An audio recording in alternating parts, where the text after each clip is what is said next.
So in terms of composition and recording and orchestration, the track is pretty much done. So now the next step is to make it ready for the mixing stage.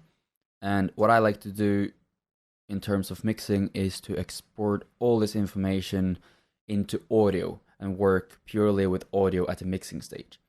I know a lot of people and composers I know a lot of composers prefer to just mix as they go and then mix within the project with the MIDI instruments as the final stage before they finish a track. But I personally like to work with audio when we mix. I feel I get a better overview. I feel that my end results are better when I work with audio as well. So that's the first thing we're going to do. Just export all this into separate audio files and load them up into a project where we can start from scratch with a mix. So the first step to do is to basically get rid of any tracks we will not need. And I think there are no muted tracks. We have these ones, which are the piano outlines we created in the beginning. And what you should do when you start preparing for the mixing stage is to save the project under a new name. For example, your track mix preparation 1, for example. This is because you will take off all the effects and all eventual panning and anything like that. All EQ. If you have EQ, this will be taken off because we will start from scratch with all that in the mixing stage. So if you want to go back and do any changes, it's smart to have the project with everything as it was before you took away all the effects and the panning settings and everything like that. And also because you might be removing some tracks that you might end up realizing you'll need later. So it's nice to just have another project to do all these changes in, so you can always go back later. So now the first step is to just get rid of everything we don't need, which in this case is also this. Remove. Let's see what else we have. Yeah. And also, if there are any things that are not named, you should name them like this. This is the hits. And this is the risers.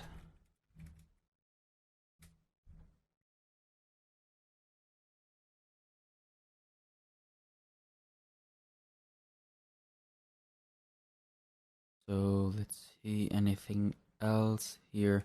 Yeah, some of these things are not named correctly because I was adding them as we recorded. So let me just name them before we export everything. Yes, this is a hang drum, and this is some kind of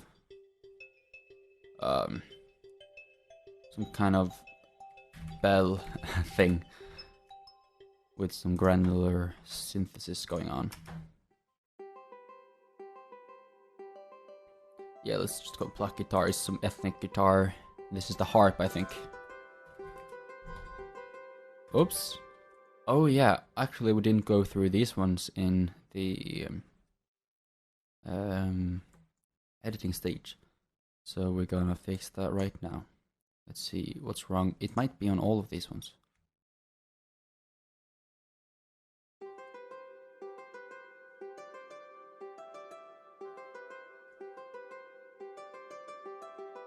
Here.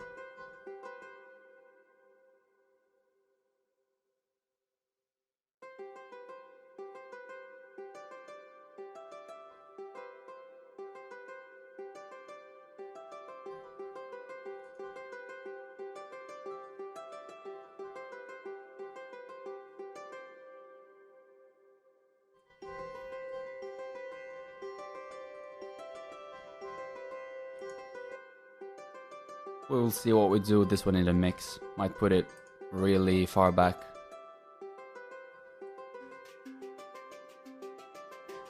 Maybe this also is, yeah, all having the same issue.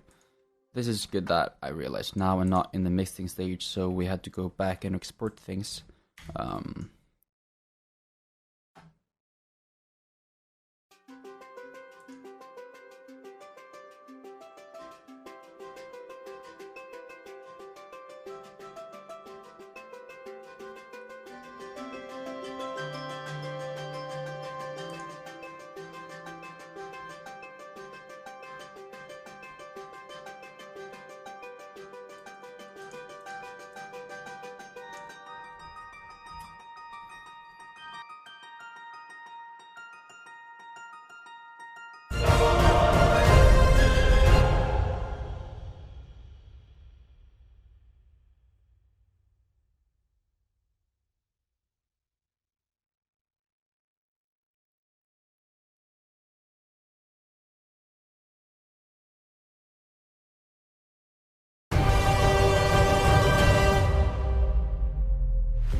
Yeah, okay, so now I think we have covered everything. I'm pretty sure. Let's just go over everything once more. We have the strum, guitar pluck, bass pad. Um, Everything seems to be labeled pretty well, I think. Yeah, arc female legato.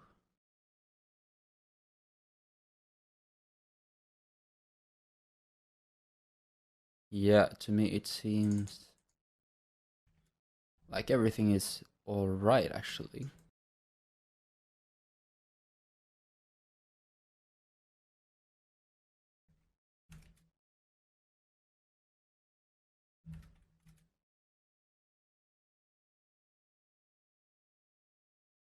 Yeah, okay, so now everything is good to go. So what you want to do is to, at least in Cubase, you have to mark the area that you want to export from. In this case, I want to take a little bit more than we need so we don't get any like audio chopped off. So we can rather fade it out in the mixing stage. I think now, yeah, we're good to go. What we're going to do next is to make sure that there are no effects or EQ applied to any of the tracks. This is pretty simple to do actually at this point, because you can just, at least here in Cubase, you can choose the instrument and then just mark everything. I don't know what this is, but let's mark all this. And then I hold Shift and Alt. I click EQ and it turns off all the EQ across all the tracks. I think we can do the same with the inserts. Now, for some of the tracks, we want a certain amount of effects, like some have some delay and that kind of things. I'm not gonna change anything on the group channels because those are not going to be affected by what we export, because that's going to be only the individual tracks. So it's not going to go through the group channels at all. When it comes to these effects, I think I'm going to deal with those on an individual level. Let me see. For example, the rolls, I want them to have that tail as a part of the sound. Same with, oh yeah, some of these tracks are actually not used as well. For example, this bamboo jingle, let's see. Yeah, in the synth bass, it has this tube distortion going on as a part of the sound. Same with this bass, which is going through a guitar rig and everything. The pads as well. The hats, they need that little reverb thing. The pianos also.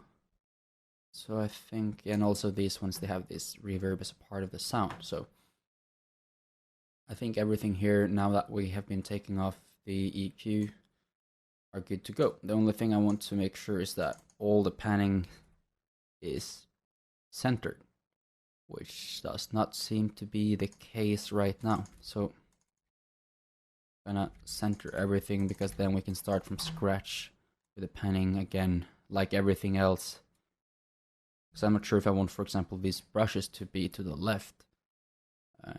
Also with the choirs, that will also require some panning work on the mixing, and also these ones. I don't know why these ones are actually even panned. So let's center everything up, so we start literally from scratch.